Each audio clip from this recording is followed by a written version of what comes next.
Shalom untuk saudara pendengar yang dikasihi Tuhan Yesus Kristus. Selamat siang dan salam sejahtera untuk kita semuanya. Selamat datang kembali di renungan siang dan doa siang pada hari ini. Semoga saudara yang terkasih dalam keadaan sehat selalu. Kiranya damai dan sukacita Roh Kudus melimpah di dalam hati dan pikiran saudara saat ini. Sebelum kita mulai renungan pada siang hari ini, marilah kita bersama-sama berdoa. Bapa di kerajaan sorga, terima kasih atas penyertaan yang Engkau berikan kepada saya atas siang hari yang indah ini. Terima kasih telah memberi saya kesempatan untuk selalu dapat bersyukur atas segala pekerjaan yang aku kerjakan. Maka dari itu, saya mohon sertailah selalu diri ini sepanjang hari ini. Terima kasih atas berkat Tuhan hingga saat ini aku masih bisa merasakan kebaikan Tuhan dan buatlah agar bibirku selalu mengucap syukur kepadamu. Tuhan Yesus Kristus, terima kasih pada saat ini saya masih bisa bekerja. Tuhan, saat ini saya akan memulai pekerjaan saya. Berkatilah pekerjaan ini dan sertailah sepanjang saya selama bekerja pada hari ini, agar menjadi berkat bagiku, bagi keluargaku dan juga tempat saya bekerja. Berkati seluruhnya di siang hari ini agar berjalan dengan baik dan menjadi berkat untuk kami jalani bersama dengan anak Tuhan yang lainnya. Dalam nama Tuhan Yesus, aku berdoa. Amin. Sahabat saudara rohani, pembacaan ayat emas Alkitab renungan kita siang hari ini. Nats bacaan kita siang hari ini adalah, tetapi Tuhan mengambil aku dari pekerjaan menggiring kambing domba, dan Tuhan berfirman kepadaku, pergilah, bernubuatlah terhadap umatku Israel. Tertulis di dalam kitab Amos 7 ayat 15, bacaan kita pada siang ini terambil dari kitab Amos 7 ayat 7 sampai dengan ayat 15. Inilah yang diperlihatkannya kepadaku, tampak Tuhan berdiri dekat sebuah tembok yang tegak lurus, dan di tangannya ada tali sipat. Lalu berfirmanlah Tuhan kepadaku, apakah yang kau lihat, Amos? Jawabku, tali sipat. Berfirmanlah Tuhan, sesungguhnya, aku akan menaruh tali sipat di tengah-tengah umatku Israel, aku tidak akan memaafkannya lagi. Bukit-bukit pengorbanan daripada Ishak akan dilisintandaskan dan tempat-tempat kudus Israel akan diruntuhkan, dan aku akan bangkit melawan keluarga Yerobeam dengan pedang. Lalu Amazia, imam di Betel, menyuruh orang menghadap Yerobeam, Raja Israel, dengan pesan, Amos telah mengadakan persepakatan melawan tuanku di tengah-tengah kaum Israel, negeri ini tidak dapat lagi menahan segala perkataannya. Sebab beginilah dikatakan Amos, Yerobeam akan mati terbunuh oleh pedang dan Israel pasti pergi dari tanahnya sebagai orang buangan. Lalu berkatalah Amazia kepada Amos, "Pelihat, pergilah, enyahlah ke tanah Yehuda, carilah makananmu di sana dan bernubuatlah di sana. Tetapi jangan lagi bernubuat di Betel, sebab inilah tempat kudus raja. Inilah bait suci kerajaan." Jawab Amos kepada Amazia, "Aku ini bukan nabi dan aku ini tidak termasuk golongan nabi, melainkan aku ini seorang peternak dan pemungut buah ara hutan. Tetapi Tuhan mengambil aku dari pekerjaan menggiring kambing domba, dan Tuhan berfirman kepadaku, pergilah, bernubuatlah terhadap umatku Israel." Ayat di atas terambil dari kitab Amos 7 ayat 7 sampai dengan ayat 15. Mari kita mulai renungan siang kita. Judul renungan kita hari ini adalah Menangani kritik. Kata bijak Alkitab hari ini adalah jangan takut menghadapi kritik jika Anda benar, jangan mengabaikannya jika Anda salah. Cerita renungan siang kita hari ini adalah saat kita bertumbuh dewasa, kadang-kadang kita menjadi terbiasa dengan cara kita sendiri sehingga tidak mau mengaku saat berbuat salah. Lebih buruk lagi, jika tidak berhadapan langsung dengan orang lain, kita selalu mencela dan berusaha meremehkan pandangan-pandangan mereka. Sebagai contoh, ada sebagian orang yang bila tidak sependapat dengan seorang pendeta, mereka tampaknya cepat sekali mengkritik motivasi pendeta itu dalam melakukan sesuatu. Mereka bahkan menganggap pendeta itu hanya mencari bayaran. Kecaman semacam ini pernah dialami Amos kira-kira tahun 750 sebelum Masehi. Saat itu Nabi Amos menyampaikan peringatan yang keras mengenai penghakiman Allah atas Israel. Oleh karena itu, wajar bila pesannya tidak disukai. Seorang imam di Betel bernama Amazia merasa terganggu dan menyuruh Amos kembali ke Yehuda. Amazia menuduh Amos sebagai nabi bayaran, yang berkhotbah hanya untuk mencari nafkah. Amos menanggapi pernyataan itu dengan berkata bahwa ia bernubuat semata-mata karena Allah memintanya untuk berbicara. Jika kita adalah pengkhotbah atau pemimpin, kita harus melayani Tuhan dengan setia seperti yang Amos lakukan, bahkan sekalipun tugas itu tidak menyenangkan, tidak disukai, atau ditolak oleh jemaat kita. Dan jika kita adalah bagian dari jemaat, kita harus memastikan bahwa saat mendengar sesuatu yang tidak kita setujui, sebenarnya kita tidak menentang apa yang Tuhan inginkan untuk kita dengar dan lakukan. Demikianlah cara menangani kritik, tetaplah menyuarakan kebenaran. Minggu ini kita akan memasuki minggu ke-6 setelah Trinitatis. Dalam minggu ini kita akan membahas tema, tetaplah menyuarakan kebenaran. Menyuarakan kebenaran sudah menjadi tugas dan tanggung jawab setiap hamba Tuhan, termasuk Amos. Dalam kisah perikope minggu ini kita akan melihat bagaimana Amos tetap menyatakan kebenaran walau dia menghadapi seorang nabi yang profesional sekelas Amazia.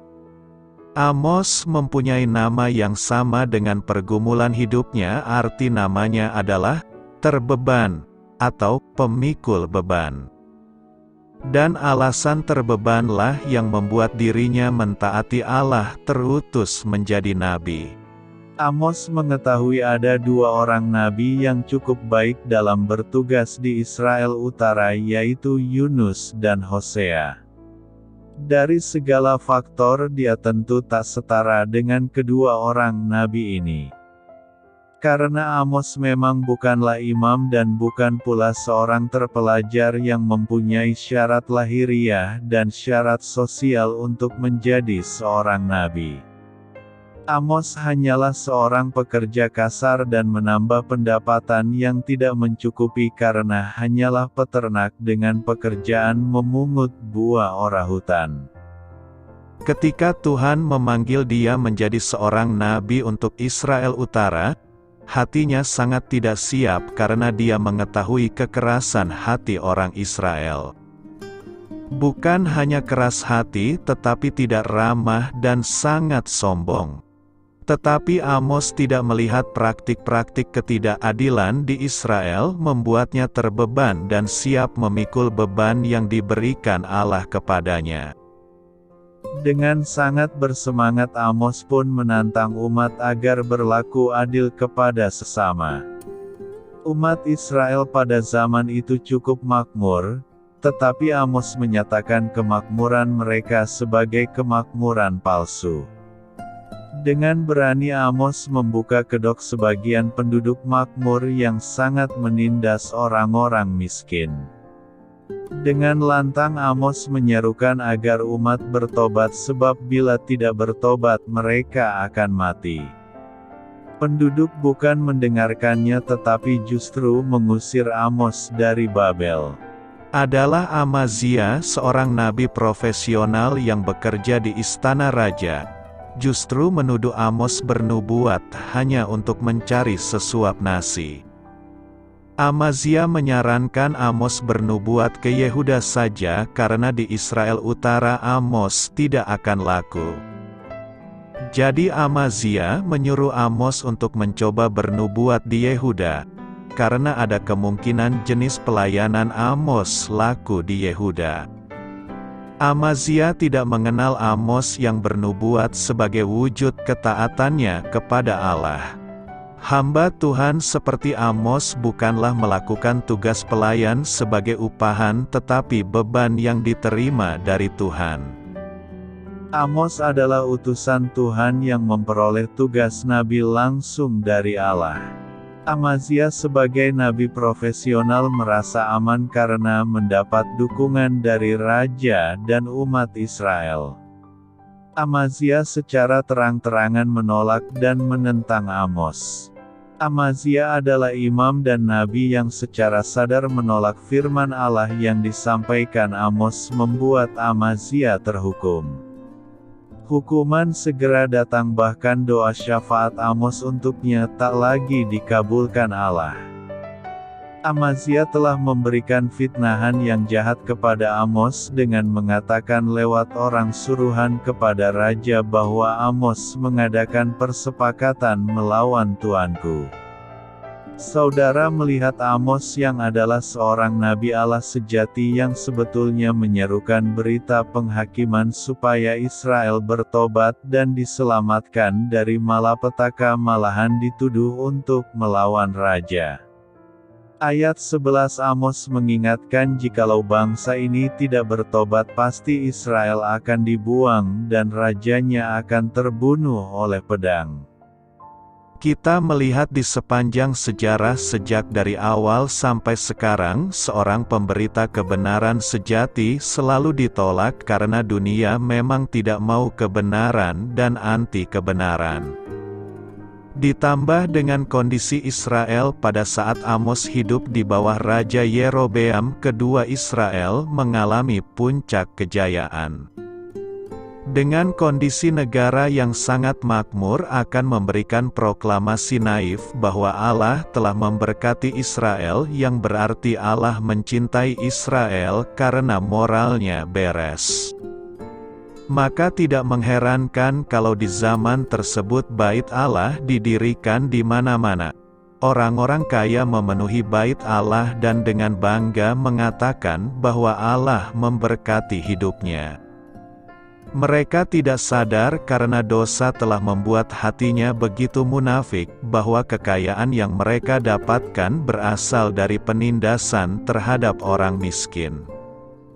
Upacara-upacara keagamaan diadakan oleh negara dan para imam ditunjuk untuk melayani. Dengan kondisi yang mapan seperti ini sangat sulit bagi Amos untuk memberitakan suara Tuhan. Kekayaan dan kesenangan dunia telah membuat iman Israel mati. Bukankah kondisi seperti ini juga dialami oleh negara-negara barat yang imannya sudah tertidur? Di dalam kekayaan, kemakmuran dan keamanan jiwa manusia menjadi terlena dan akhirnya iman menjadi luntur dan akhirnya meninggalkan Tuhan. Apa yang dilakukan Amos sebagai nabi yang tetap menyatakan kebenaran?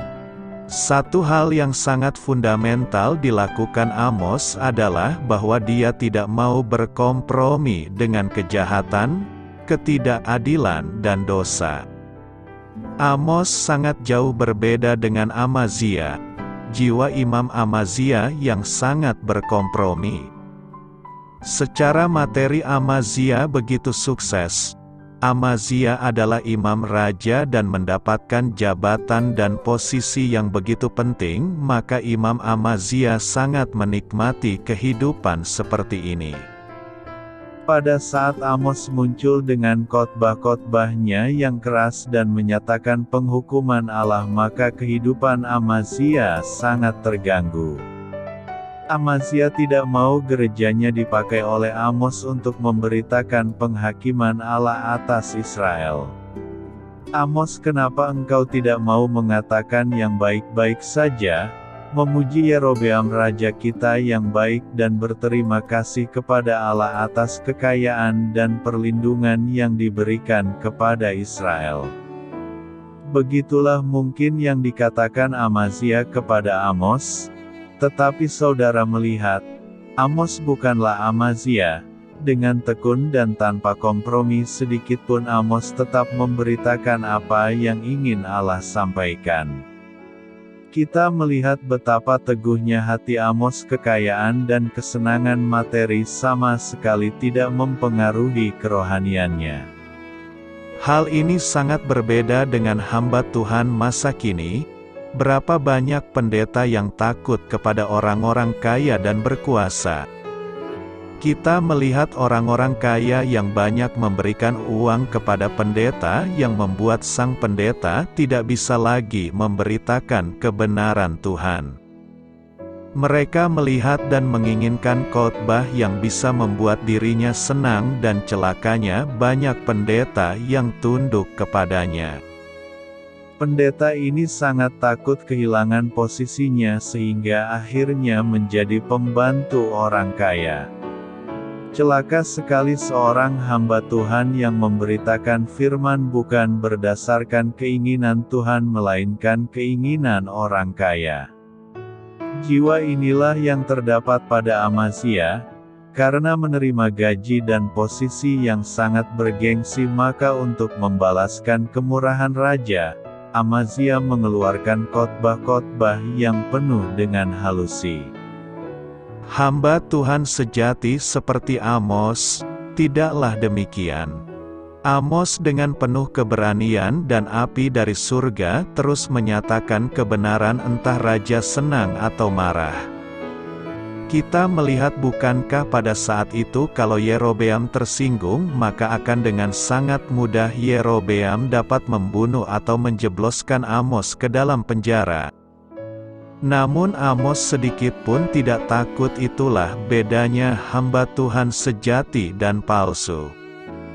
Salah satu kriteria hamba Tuhan sejati, mereka akan memberitakan firman secara komplete, tidak mencomot-comot ayat, mana yang enak, yang aman, yang menguntungkan, yang menyenangkan jemaat, dan mana keras yang dibenci pendengar. Bukankah berkhotbah tentang berkat dan bakti sosial lebih enak dibandingkan dengan khotbah kemarahan Allah? Pendeta sejati akan memberitakan apa yang Allah mau, bukan yang cocok dengan selera pendengar. Namun celakanya pendeta seperti sudah sangat langka. Dan kriteria yang kedua, hamba Tuhan sejati pada waktu kesulitan tiba akan tetap bertahan, sedangkan hamba Tuhan palsu pada saat kesulitan tiba atau tidak menguntungkan dirinya, maka dia akan segera berkompromi atau melarikan diri. Kita tidak mengatakan semua orang Kristen dan semua pendeta harus mati martir, tidak. Bukankah Tuhan Yesus pernah mengatakan jikalau di suatu daerah ada penganiayaan, larilah ke kota lain. Namun ciri-ciri hamba Tuhan sejati, jikalau musuh datang dan hendak mencabik-cabik dombanya, maka gembalalah yang berada di garis akhir. Dengan kata lain, gembala mengutamakan keselamatan dombanya dulu, baru dirinya yang terakhir. Itulah yang dimaksudkan perkataan Kristus, seorang gembala upahan jikalau musuh datang, maka dia akan segera melarikan diri sebelum dombanya menyelamatkan dirinya. Itulah yang terjadi dengan pendeta palsu. Pada saat penganiayaan datang, dia adalah orang yang kabur pertama kali. Sebelum dombanya lari, pendeta adalah orang yang nomor satu menghilang dulu. Tindakan ini begitu jahat dan pengecut. Kalau kondisi begitu baik saja dan menguntungkan, maka pendeta selalu tampil begitu cepat dan yang paling utama dan dengan bangganya mengatakan di atas mimbar, "Saya adalah hamba Tuhan." Kadang-kadang kalau saya melihat perkataan ini, betulkan yang ia katakan. Jikalau yang ia khotbahkan saja begitu kompromi, tidakkah ia juga akan kompromi pada saat kesulitan tiba? Alkitab menceritakan beberapa keberanian hamba Tuhan terhadap penguasa lalim. Salah satunya adalah Yohanes Pembaptis yang adalah nabi yang terkenal ganas dan berapi-api penuh dengan Roh Allah. Pada waktu itu Yohanes Pembaptis menegur Raja Herodes yang disebut dengan Herodes Antipas, anak dari Herodes Agung, karena perbuatannya yang sangat bejat, yaitu mengambil istri dari adiknya sendiri yang masih hidup yang berbeda ibu, yaitu Filipus. Dan Yohanes yang dipenuhi oleh Roh Allah menegur kejahatannya dengan keras. Jelas tegurannya ini membuat Herodes dan Herodias sangat malu. Seluruh negeri sangat marah dan mempermalukan dia. Sedangkan Herodias yang sudah bersuami juga berhati pelacur tanpa malu sedikitpun untuk menyesali kesalahannya. Justru pada waktu dia ditegur oleh Yohanes, Alkitab mengatakan dia merasa dendam hendak membunuh Yohanes. Sampai pada saat yang ditentukan, putri dari Herodias yang juga berjiwa pelacur seperti mamanya melakukan tarian yang menggerahkan orang-orang yang melihat sehingga menyenangkan semua orang termasuk Herodes Antipas. Lalu atas usul dari mamanya akhirnya kepala Yohanes harus dipenggal. Sejarah mencatat akibat peristiwa perselingkuhan ini mengakibatkan peperangan antara pasukan Herodes dan tentara Arab. Karena istri dari Filipus adalah putri dari Raja Arab yang bernama Aretas. Rencana perselingkuhan dan perkawinan suaminya terhadap Herodias akhirnya diketahui oleh istrinya. Maka diam-diam dia melaporkan kepada ayahnya yang adalah Raja Arab. Ayahnya yang mendengarkan laporan ini sangat marah dan mengadakan peperangan dengan pasukan Herodes. Pasukan Arab yang bergabung dengan pasukan Filipus suami dari Herodias akhirnya dengan mudah dapat menghancurkan pasukan Antipas. Dan orang Yahudi mempercayai kehancuran pasukan Herodes adalah penghukuman Allah akibat memenjarakan Yohanes di benteng Macherus yang berakhir pada pemenggalan kepala.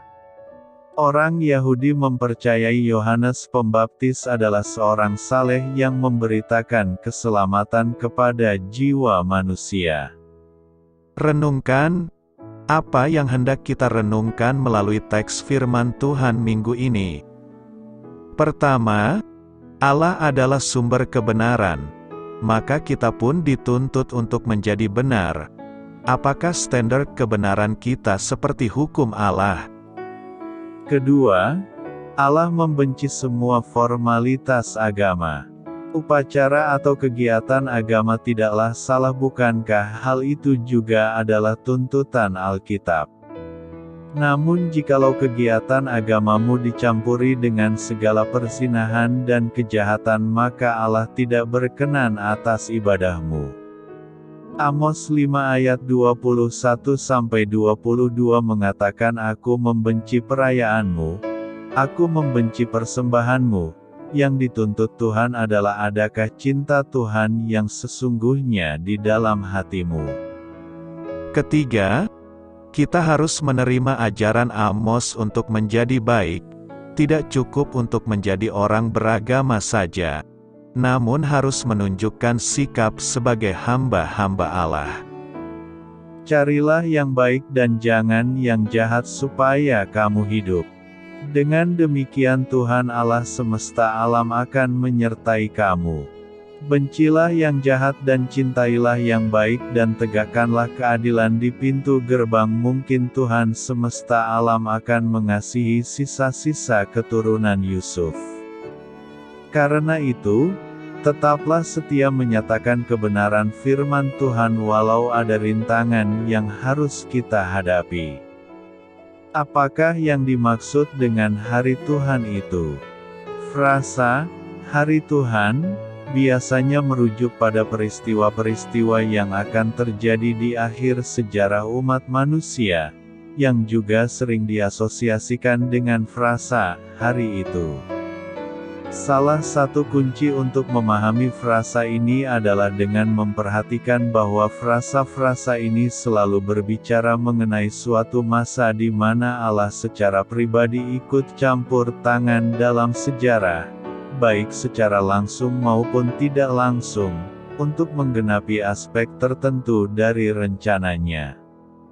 Kebanyakan orang mengasosiasikan hari Tuhan dengan masa tertentu atau hari tertentu yang akan terjadi di akhir zaman, ketika rencana dan maksud Allah bagi dunia dan umat manusia akan digenapi. Beberapa pakar percaya kalau hari Tuhan itu merujuk pada satu masa yang lebih panjang, bukannya mengacu pada satu hari tertentu saja. Ini akan menjadi suatu periode di mana Kristus akan memerintah di seluruh dunia, sebelum Dia kelak menciptakan langit dan bumi yang baru untuk kekekalan.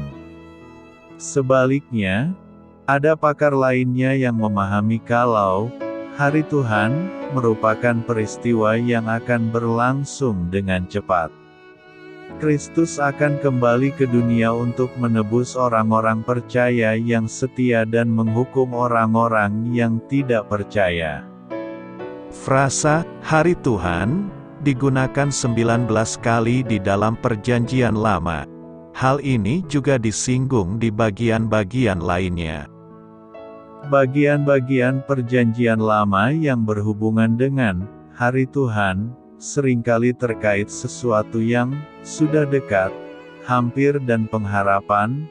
Merataplah, sebab hari Tuhan sudah dekat, hari itu sudah dekat, hari Tuhan sudah dekat, sungguh, hari Tuhan sudah dekat, biarlah gemetar seluruh penduduk negeri, sebab hari Tuhan datang, sebab hari itu sudah dekat, banyak orang di lembah penentuan. Iya, sudah dekat hari Tuhan di lembah penentuan. Sebab telah dekat hari Tuhan menimpa segala bangsa, berdiam dirilah di hadapan Tuhan Allah. Sebab hari Tuhan sudah dekat hari Tuhan yang hebat itu, sudah dekat dan datang dengan cepat sekali. Frasa hari Tuhan dalam Perjanjian Lama seringkali dikaitkan dengan penggenapan yang sudah dekat dan akan segera terjadi, sama halnya dengan nubuat di Perjanjian Lama.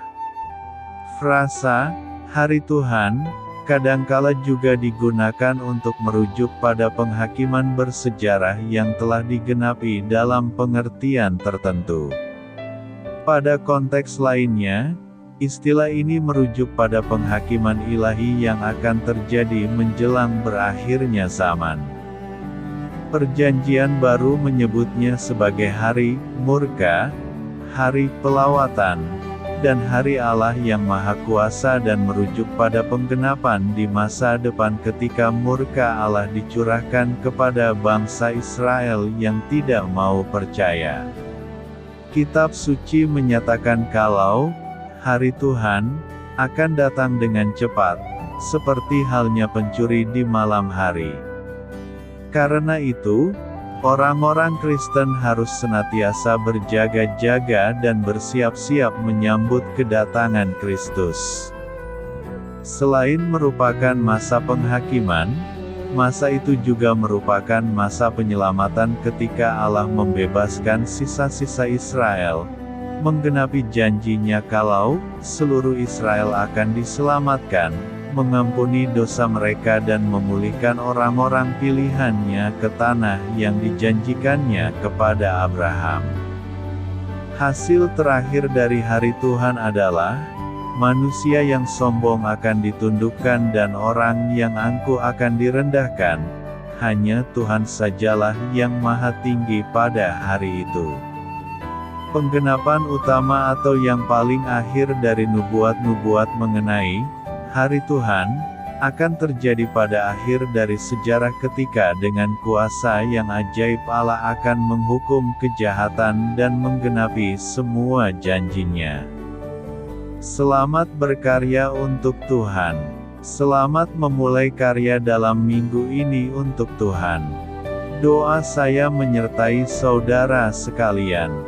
Saya memberkati Anda agar sewaktu Anda mencarinya dari Dia, Bapa Surgawi Anda akan memberikan bagi Anda roti harian Anda, dalam nama Yesus Kristus.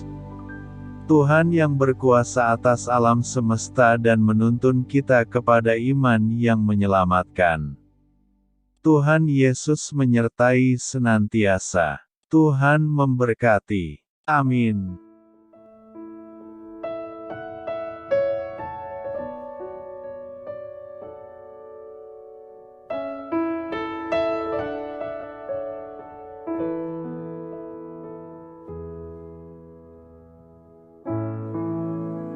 Demikianlah renungan firman Tuhan pada siang hari ini. Semoga menjadi kekuatan di dalam hidup kita dan menjadikan kita pribadi yang lebih sukses. Sebelum kita memulai aktivitas hari ini, marilah kita berdoa.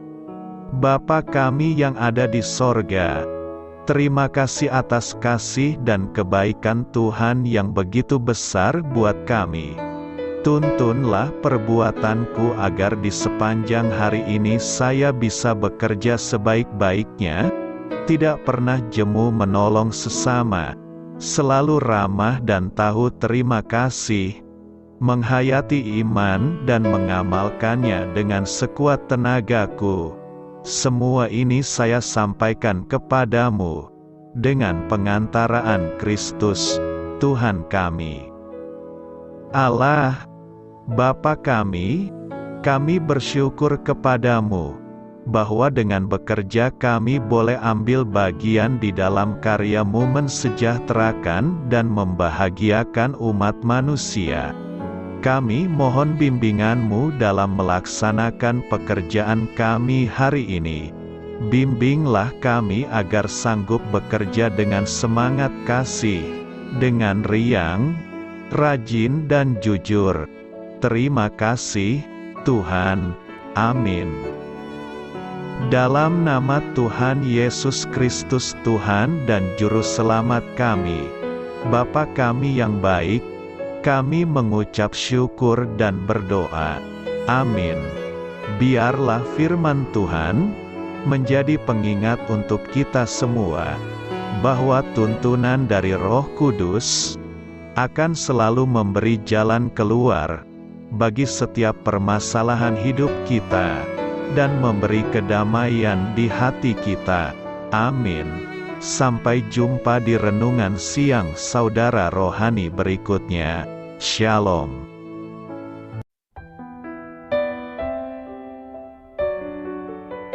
Halo untuk semua pendengar saudara rohani yang terkasih di dalam nama Tuhan Yesus Kristus dimanapun berada. Mari dukung kami, tim redaksi Renungan Harian Saudara Rohani dengan cara memberikan bantuan, kritik dan masukan. Saudara dapat memberikan masukan melalui kolom komentar di bawah atau mengirim kepada kami langsung melalui email yang tertera di layar Anda, saudararohani@gmail.com. Jika saudara terberkati melalui renungan ini, saudara dapat mendoakan kami dan memberikan bantuan lainnya dengan mengirim email kepada kami. Saya berdoa agar saudara sekalian bahagia dan sehat selalu. Amin.